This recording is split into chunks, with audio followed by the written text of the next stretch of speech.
पश्चिम Asia में जारी तनाव और हॉर्मुज स्ट्रेट में खड़े संकट के बीच प्रधानमंत्री मोदी ने लोकसभा में देश को भरोसा दिलाया कि भारत ऊर्जा संकट से निपटने के लिए पूरी तैयारी के साथ आगे बढ़ रहा है। पीएम मोदी ने कहा कि पेट्रोल, डीजल और गैस की सप्लाई प्रभावित नहीं होनी चाहिए।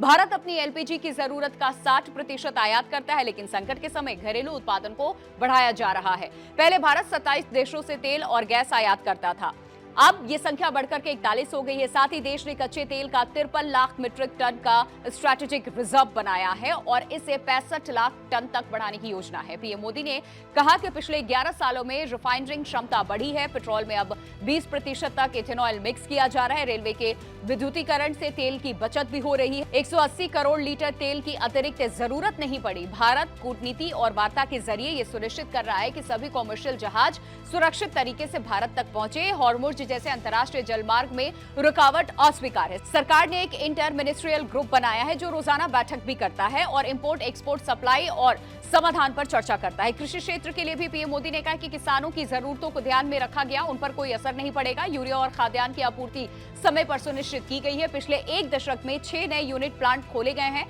सरकार ने 22 लाख से ज्यादा सोलर पंप किसानों को दिए हैं, जिससे किसानों की लागत कम हुई है और ऊर्जा बचत हुई है। पीएम मोदी ने लोकसभा में सभी नागरिकों को आश्वस्त किया है कि भारत हर सेक्टर के स्टेक होल्डर्स के साथ मिलकर के काम कर रहा है। देश इस ऊर्जा संकट और खाद्य संकट से प्रभावी तरीके से निपट रहा है और हर नागरिक को इसका फायदा मिलेगा। तो दोस्तों, भारत इस संकट से निपटने के लिए पूरी तरह तैयार है, चाहे वो पेट्रोल, डीजल हो, एलपीजी हो या किसान की जरूरतें हो। पूरी तैयारी और रणनीति के साथ सरकार हर कदम उठा रही है।